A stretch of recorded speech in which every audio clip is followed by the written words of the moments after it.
조갑제 TV 시청자 여러분 안녕하십니까? 2019년 12월 24일 정오입니다.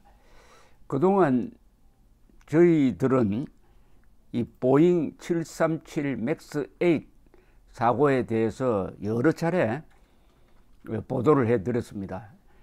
2018년 10월 29일 인도네시아에서 라이온 에어 소속 맥스 8 보잉 737 맥스 8이 이륙하자마자 10여 분 만에 추락해가지고 189명이 죽었을 때 그 직후에서부터 그리고 올해 3월 10일 이디오피아 항공사 소속의 동형 비행기가 또 추락해가지고 157명 사망, 합쳐서 346명이 죽은 이 사건을 우리 언론 중에서 가장 자세하게 심층적으로 보도를 해드렸습니다. 그리고 월간조선에 또 정리를 해서 실은 적도 있습니다. 더구나 이 사건은 지금 세계 항공사상 최악의 사고입니다. 그런데 이제 결론이 나는 쪽으로 마무리가 되어 가고 있습니다. 최근에는 보잉사가 이 737 맥스 8의 생산을 잠정적으로 중단했습니다. 그리고 어제 데니스 뮬런버그 보잉 최고 경영자 CEO라고 그러죠. CEO를 보잉 이사회가 해임을 했습니다. 그 전에 이미 회장 자리에서는 물러나게 하고 오로지 이 사건 수습에 전념하도록 했는데 그 성과가 나지 않자 해임을 했습니다. 이게 세계적인 뉴스가 되고 있습니다. 그 이유는 보잉사가 가지고 있는 상징성입니다. 보잉사는 미국의 가장 큰 수출 회사입니다. 미국이 제조업이 좀 약해졌는데 수출하는 규모로는 이 비행기가 주로 보잉사가 주로 수출을 하니까요. 그 중에서도 이 비행기입니다. 바로 이 모형이 이건데요. 보잉 737 맥스 8은 이 기존 737을 개량한 것인데 이게 얼마나 인기가 있었는지 지금 주문을 받아 놓은 것만 해도 5,000대가 됩니다. 5,000대. 이게 한 대 가격이 1억 달러입니다. 그러면은 5천억 달러의 주문을 받아 놓은 상태고 지금 이미 약 300대 이상이 운항 중에 있습니다.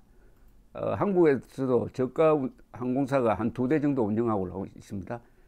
그런데 이디오피아 항공사 사고가 난 지난 3월 세계 모든 항공사가 운항 중단을 시켜놓고 있습니다. 지금 이 근사하죠. 한 200여 명이 타고 대여섯 시간의 운항 거리를 가진 비행기니까 이 세계적으로 효용성이 아주 높습니다. 장거리 비행보다는 요사이 5시간, 6시간 범위 안에서의 비행이 점점 늘어나니까요. 말하자면 보잉을 먹여 살릴 베스트셀러가 이제는 워스트셀러가 되고 말았습니다. 보잉의 운명이 이 비행기 하나로 좌우될지도 모르는 상황이 되었는데 이 모든 책임은 결국 누가 져야 되느냐? 바로 이 뮬런버그 책임자가 질 수밖에 없었다는 것입니다. 그러니까 이 지휘자 한 사람이 잘못되면은 이 회사가 어떻게 되느냐 하는 것을 잘 보여주는 점에서 한국의 문재인 대통령과 비교되기도 합니다. 보잉 이사장인 데이비드 칼훈이 앞으로 1월 13일까지 CEO직을 이어받을 것이라고 합니다. 그동안은 1월 13일까지는 CFO, 즉 재무담당 최고 책임자가 CEO 대리직을 겸한다 이렇게 되어 있습니다. 이 후임 칼훈이라는 분은 제너럴 일렉트릭에서 회사 생활을 시작했고 그 다음에 비행기 엔진 부수 등을 근무한 사람이네요. 또 2001년 9.11 테러 이후에는 항공 엔진 업계가 큰 타격을 받았을 때 GE의 항공 엔진 부수를 이끌었던 사람이다 이렇게 되어 있습니다. 이 보잉의 운항 중단으로 운항 중단뿐이 아니죠. 이제 생산 중단까지 갔습니다. 물론 최종 중단이 될지도 모릅니다. 보잉의 피해액은 80억 달러가 넘는다고 합니다. 그런데 더 늘어나서 100억 달러가 넘을 수도 있겠다.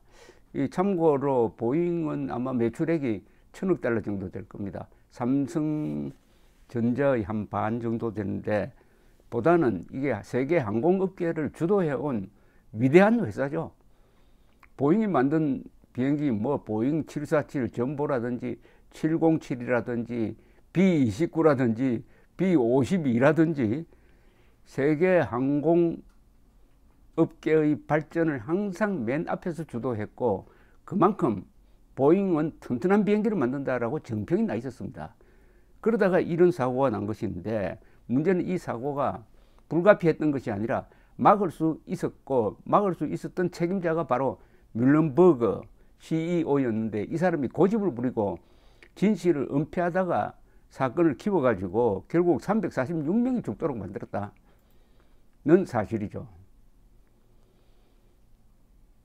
이제 문제가 이게 앞으로 운항 중단이 재개될 수 있느냐는 건데, 이렇게 하려면은 미국의 FAA라는 연방항공청이 있습니다. FAA가 안전에 문제가 없다 해가지고 허가를 내줘야 되는데, 지금 그럴 것 같지가 않아요. FAA도 이 보잉 때문에 큰 상처를 입었습니다. 보잉이 그 위험한 이번 사고의 원인이 된 실속 방지 장치를 새로 만들었을 때 왜 FAA가 면밀하게 검토를 해가지고 이 허점을 발견하지 못했느냐, 왜 보잉에 맡겨놔 버렸느냐, 일종의 감독 책임, 관리 책임을 보잉에 위임한 셈이 있는데, 이게 바로 정경유착 아니냐. 관청과 보잉이 한 덩어리가 돼서 이 허점을 은폐를 하다가 결국 346명이 죽은 것 아니냐. 이렇게 지금 표적이 되고, FAA조차 표적이 되고 있으니까 FAA가 좀처럼 보잉에 운항 재개 허가를 내줄 수가 없는 상황입니다. 이 뮬렌버그 이 사람은 보잉을 대표하는 기업인이라 하면은 미국에서는 아주 대접을 받습니다. 정치인이 대접을 받습니다. 한국에서는 기업인들이 정치인의 밥인데, 미국에서는 정치인들이 기업인을 아주 우대를 해줍니다. 트럼프와도 이 뮬렌버그는 서로 전화를 하는 사이입니다. 지난 봄에 말이죠. 지난 봄입니다. 이디오피아 사고가 나가지고 여러 나라에서 운항 중단을 시키고 있을 때, 최종적으로 미국 항공사가 운항 중단을 하느냐의 여부가 관심이 있을 때 뮬렌버그가 전화를 걸었습니다. 트럼프에게 전화를 걸었어요. 그러니까 나를 믿어 주십시오 라고 했습니다.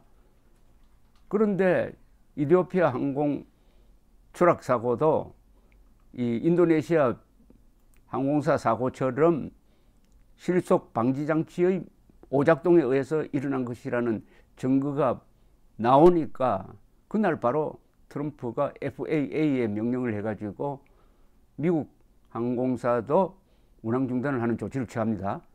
그러니까 이 뮬렌버그라는 사람이 트럼프와의 친면을 이용해가지고 트럼프를 속이려 한 겁니다. 속이려 했다는 사실이 밝혀졌습니다. 자, 그 뒤부터 이제 의회가 나서고 FAA 그리고 언론이 집중 보도를 하기 시작했습니다. 역시 언론입니다.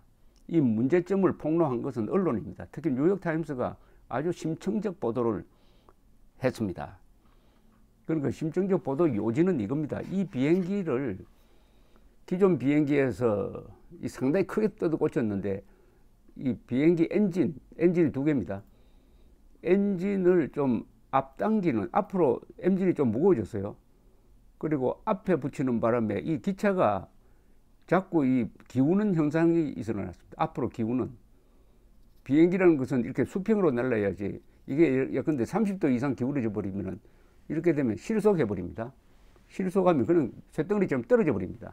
그것을 막기 위해서 실속 방지 장치를, MACS라는 실속 방지 장치를 붙였는데, 요게 문제의 발단이었습니다.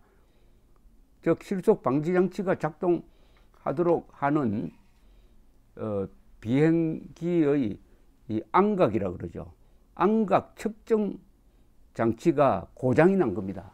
비행기는 정상으로 가는데 그 안각 센서가 이렇게 기울어졌다고 신호를 보내니까 실속 방지 장치가 작동해 가지고 이렇게 정상적으로 날아가는 비행기를 자꾸 이렇게 밑으로 기술을 내리게 하는 이런 현상이 일어났는데 이게 바로 이륙 직후에 일어났습니다. 저 고공에서 순항 중에 이런 일이 일어나면 시간이 있어요. 그러나 이륙 직후에 바로 이런 현상이 일어나니까 자꾸 실속 방지 장치가 오작동을 해가지고 기술을 내리니까 조종사가 응급 대처를 할 시간이 없어가지고 결국 이디오피아, 인도네시아 비행기 2개가 추락을 하고 말았습니다. 이륙 직후에. 그래서 이 실속 방지 장치의 설계에 문제가 있었다.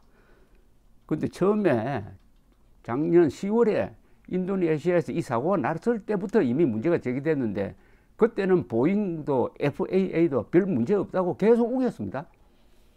계속 우겼어요. 근데 요사이 의회나 언론의 보도에 의하면 이미 설계 단계부터 보잉 안에서 이거는 위험하다는 내부의 지적이 있었다는 겁니다. 그것을 다 무시하고 그 사실을 또 FAA에 보잉이 알리지도 않고 덮었다는 거죠. 더구나 첫 사고로서 189명이 죽었으면 그때부터 운항 중단을 시켰으면은 그 뒷부분에 뒤에 죽을 사람은 뒤에 157명이 죽었습니다. 이것을 확실히 막을 수가 있었어요. 그러나 계속 운항을 하도록 했습니다. 이것은 거의 범죄적 수준인데 아마 그런 형사적 측면에서 아마 수사도 진행되고 있을 것이라고 봅니다.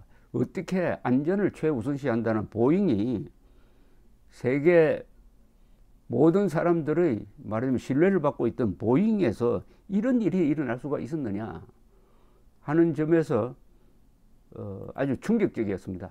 이렇게 된 거는 그 뒤에 배경이 있습니다. 뭐냐면 에어버스, 프랑스에 거점을 둔 이 에어버스가 동형의 비행기를 만들어서 지금 보잉에 도전하고 있으니까 보잉도 마음이 급해서 우선 737 맥스 8을 빨리 띄워야 한다 하는 그 마음이 급해서 여러 가지로 생략을 한 거죠.